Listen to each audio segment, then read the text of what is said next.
Is Occupy's rolling Jubilee more than what we think it is? That's a question for you.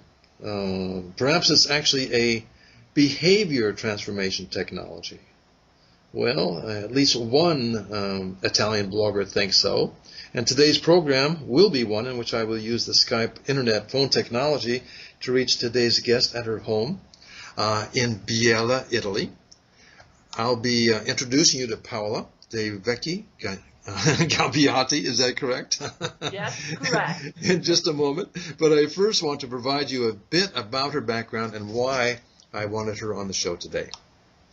Paola is a program manager in innovations and transformation projects across private and public sectors, thanks to her strong background in ICT and organizational strategies, and is largely involved as a change agent in small and medium business enterprises. She collaborates in cultural projects that puts to work her skills in knowledge sharing, barter, mutual aid, collaboration. She's a board member of the Chinese American Scholars Association, and I can't wait to find out how an Italian person manages to pull that off. She facilitates the exchange of different points of view. So that's a bit of her vitae. But it's as a blogger, however, that she caught my attention, having written a piece she titled Disrupting Politics. As the source of this subject was Occupy's now becoming famous Rolling Jubilee, in which Occupy has reached out for public contributions to this fund, which will buy distressed debt, and then see that actual debtors will have this monies in some fashion expunged. As Occupy calls it, it's the people's bailout. So apparently this blog by Paola and its intentions, and we'll get to that, aroused some controversy, not only in Italy, but internationally by way of a group Paola belongs to on LinkedIn. So let's find out what all that fuss is about directly from the author. So welcome to the show today, Paola, and to our guests in Italy and elsewhere who I know are listening with great interest. Yeah. Hello, Jerry. I'm very happy to stay here, and I were to discuss with you about the Rolling Jubilee project. Well, then that leads to my first question, obviously. How did you discover Rolling Jubilee all the way out there in Italy? So, Jerry, I'm your follower on Twitter, I know. And 1 week ago, I was captured from one of your tweets about Rolling Jubilee. And this fact brought to me to do some consideration about changes in social environment, in the relationship between power and citizens. And then I wrote the article, Disrupting Politics, on my blog. Aha.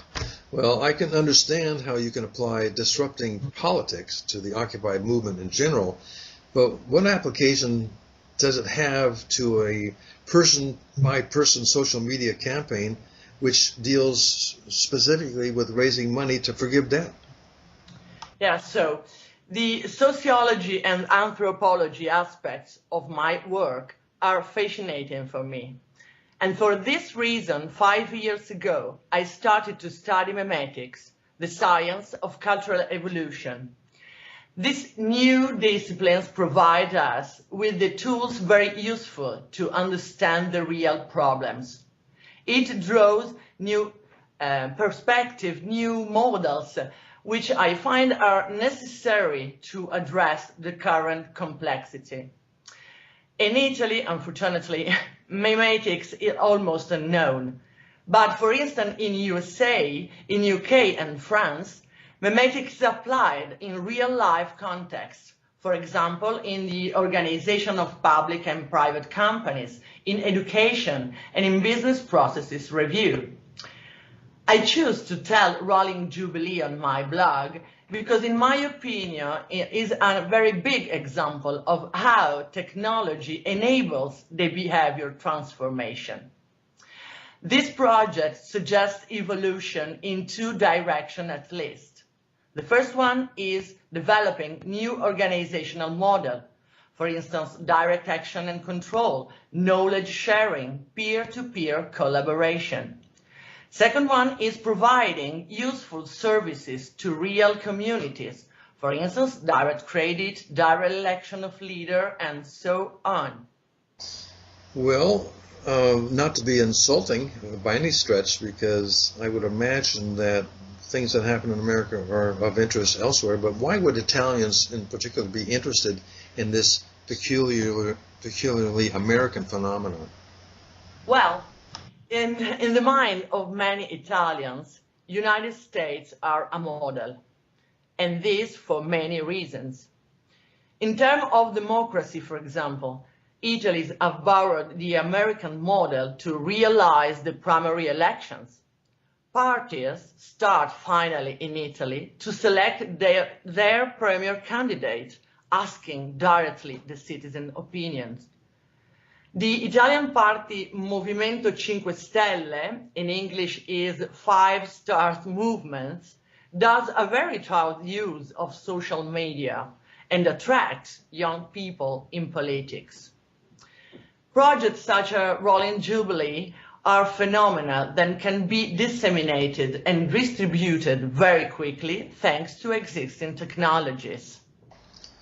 Well, I can understand that this combination of technology and social media should be of interest to people who want to shake up the existing order of things, but how would you apply the mechanics of Rolling Jubilee to the needs of Italians or people from any other culture? Well, for example, we can imagine a different world. It's almost a mantra within the Occupy movement. You see this as reinventing and as you put it, a meme or mem of Occupy Everywhere, which is my group on LinkedIn. So help me and our listeners understand this by explaining what you mean by mem and reinventing, and why and how social groups on LinkedIn, such as the one that you belong to, deals with this subject called Rolling Jubilee. Yeah. So Rolling Jubilee is an interesting case history to build mechanism for people participation and collaboration in different areas and also profoundly different cultural contexts. Why we should not replicate the project is difficult, for instance, in Italy to start Rolling Jubilee like this. But we have to use the operating mechanism, and the natural evolution will do the rest. This is memetic, to treat culture like genetics treat genes. There are interesting applications of memetics. For instance, Susan Blackmore, in her book The Meme Machine, explain that our evolution is depending on our physiology and by our culture, by elements named meme that we transmit, elaborate, share.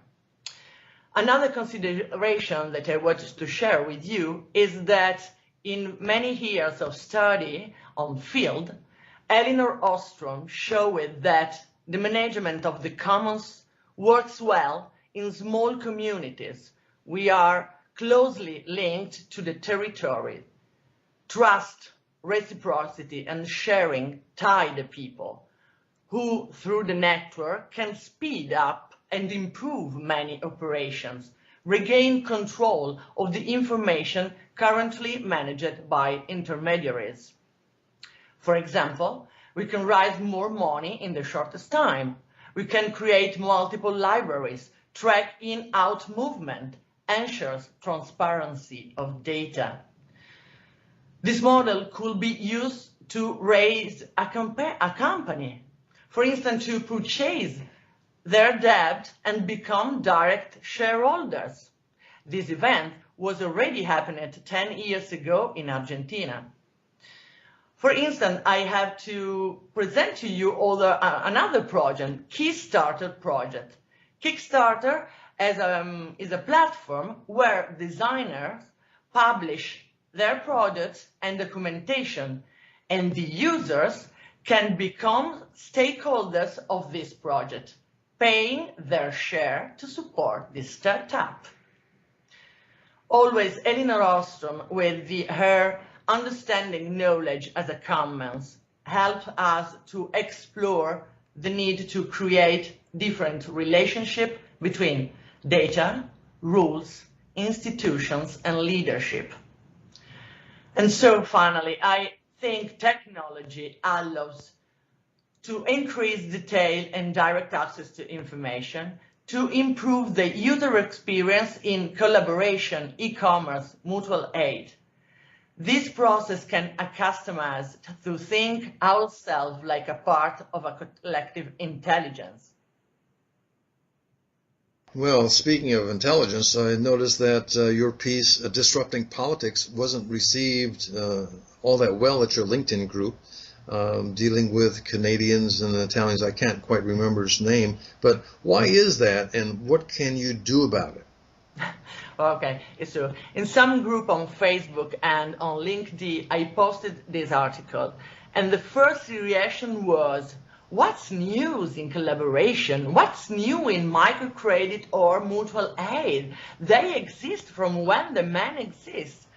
So it's true, we doesn't invent anything. Okay, this is a frequent reaction. We believe that a new problem required a new solution. But often we don't understand that the new solution is to reuse, to recombine existing ideas and things. We refine our knowledge using it. Mm-hmm. Well, it seems to me that you're going to be able to deal pretty effectively with the critics, or at least people who are struggling to understand how you see the world and how we, of course, in the United States, by way of rolling Jubilee and strike debt, are attempting to redefine not only our society, but the way and the usage of technology to improve that society. So, lastly, I have to ask this. Even though understanding how everything connects in some fashion, how is it that you, a lovely Italian lady in a small town outside of Milan, are a board member of the Chinese American Scholars Association? This is a secret, but only for you. I can tell this story. 1 year ago, I attended in some discussion on LinkedIn group All the Global Leader. Is a group, a very historical group in LinkedIn.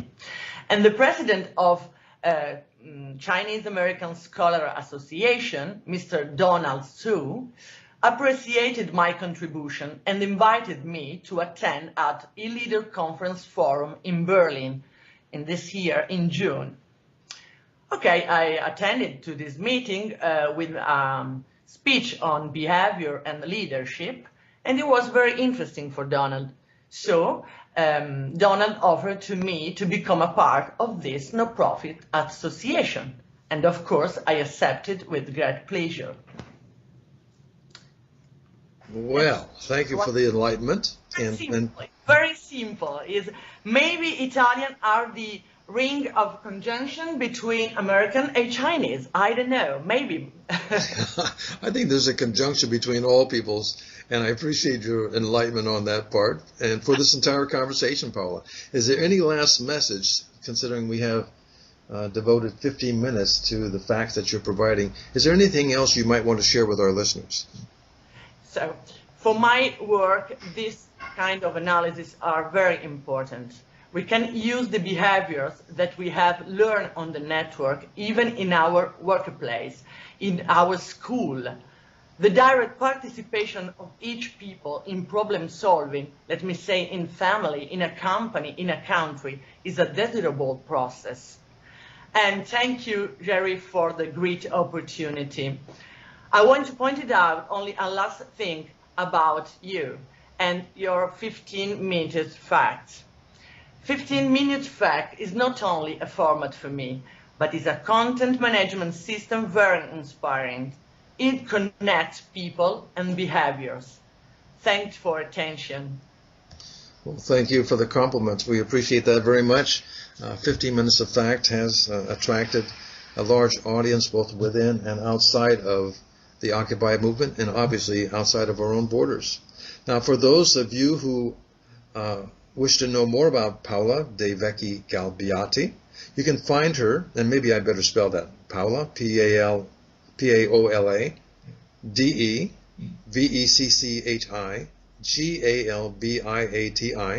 You can find her on LinkedIn. I'll place that link on my introduction to this radio blog. You can reach her email at pdevecchig, spelled PDEVECCHIG @gmail.com, and of course Twitter, where we managed to connect, at Paola DVG, PAOLA